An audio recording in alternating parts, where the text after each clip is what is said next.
Երրորդ նախագահ Սերժ Սարգսյանի դեմ արդեն 4-րդ գործն է ուղարկվել դատարան։ Հակակոռուպցիոն կոմիտեն այսօր հայտնեց, որ 71-ամյա Սարգսյանը մեղադրվում է պաշտպանության նախարարի, հետո նախագահի պաշտոն զբաղեցնելու ընթացքում առանձնապես խոշոր չափերով կաշառք ստանալու եւ ձեռնարկատիրության ապօրինի մասնակցելու համար։ Ավելի քան 1 ամիս առաջ էլ մոտ 3 միլիոն ԱՄՆ դոլար կաշառք ստանալու մեղադրանքով գործներ դատարան ուղարկվել։ Սարգսյանն անցնում է նաեւ Իսակովի, Պողոտայի եւ Եռաբլուրի հարակից հողերի օտարման, ինչպես նաև դիզվառելիքի յուրացման վերաբացված գործով։ Վերջին գործով ըստ հակակոռուպցիոն կոմիտեի երրորդ նախագահը նպաստել է, որ իր հետ մտերիմ հարաբերությունների մեջ գտնվող գործարար Միխայել Բաղդասարովը ու նրա ընկերությունները ներգրավվեն արտասահմանյան ներդրումներով կառուցվող Պիտումի գործարանի հիմնադրմանը։ Այս մեղադրանքը հերթական հերյուրանքն է։ Սարգսյանի փաստաբան Ամրամ Մակինյանը գործը շինծու է որակում։ Պնդում, այն իրավական հիմք չունի։ Մակինյանն ասում է, որ այս գործով առերեսումները դեռ 5 տարի առաջ են եղել։ Դեռ այն ժամանակ գործարար Բաղդասարովը, որը մահացել է 2020 թվականին, հերքել է իրեն վերագրվող թարգմանությունները, որոնք ըստ փաստաբանի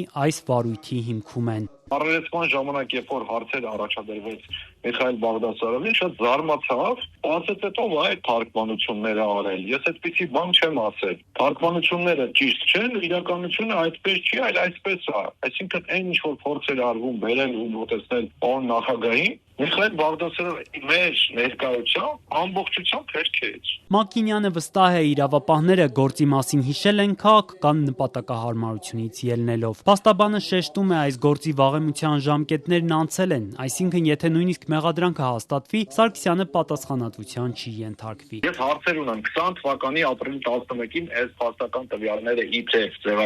ձևական գործում կան 5 տարի ու ինչի են պահել։ Ով էր հանձնարարել պահել եւ հաջորդ հարցը ով հանձնարարեց նոր այս փոշին մաքրել ու արկել դատարան 11 ապրիլ 2020 թիվ։ Կասկածներ ունեք, վարչապետը նկատի ունեք։ Ես կասկածներ չունեմ այդ առումով։ Ըստ իրավապահների Սուրեն Ավանի Բիտումի գործարանի հիմնադրմանը ներգրավելու համար գործարար Միկա Բաղդասարովի ընկերությունը Կիպրոսում գրանցված ռուսական 2 ընկերությունների հետ համատեղ 2006 թվականին հիմնադրել է նոր ընկերություն։ Ընդ որում հաղորդվում է, որ Բաղդասարովը Սարգսյանի պահանջով հիմնադրված նոր ընկերության իրեն պատկանող բաժնեմասի 22.5%-ը ձևական վաճառքի գործարքով փոխանցել է Սարգսյանի եղբորորդու եւ երկրորդ նախագահ Ռոբերտ Քոչարյանի որդու հիմնադրած ընկերությանը։ Ըստ հակակոռուպցիոն կոմիտեի 2013-ին Բիտումի գործարանի գործունեության ձախողման պատճառով օտարերկրյա ներդրողները վաճառել են իրենց բաժնեմասերը։ Դրանք գնելու համար իրավապահների փոխանցմամբ Սարգսյանը դիմել է Բաղդասարովին հայաստանյան բանկերից մեկից վարկ վերցնելու համար։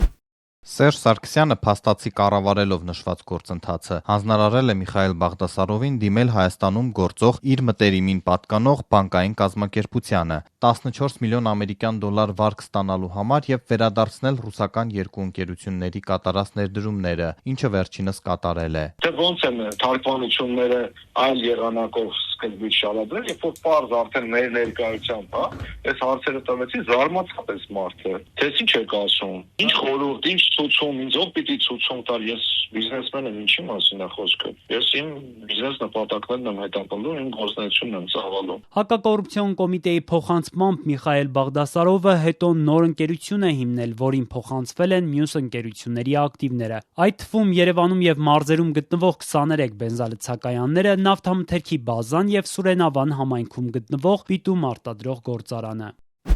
2015-ի օգոստոսի 22-ին Սերժ Սարգսյանի դստեր ամուսնու հետ փոխկապակցված ընկերությունը 40 միլիոն դոլարով ձեռք է բերել Միխայել Բաղդասարովի հիմնադրած նոր ընկերության 100% բաժնեմասը, ինչով պայմանավորված հնարավորություն է ստացել Հայաստան բենզինային վառելիքներ կրելու մենաշնորհ ստանալ։ Հակակոռուպցիոնի պնդմամբ Սարգսյանի դրդմամբ Բաղդասարովը նաև 6 միլիոն դոլար կաշառք է տվել երկրորդ նախագահ Ռոբերտ Քոչարյանի որդուն։ Քոչարյաններն առայժմ չեն արձագանքել այս պնդումներին, պարզ չէ երկրորդ նախագահի որ որդու մասին է խոսքը եւ ինչ կարգավիճակ ունի նա այս վարույթում։ Կրտսեր որդին պատգամավոր Լևոն Քոչարյանն այսօր չարձագանքեց մեր զանգերին։ Այս նոր գործը դեռ մուտքագրված չէ դատական տեղեկատվական համակարգում։ Դեռ հայտնի չէ, թե երբ կսկսվի դատաքննությունը։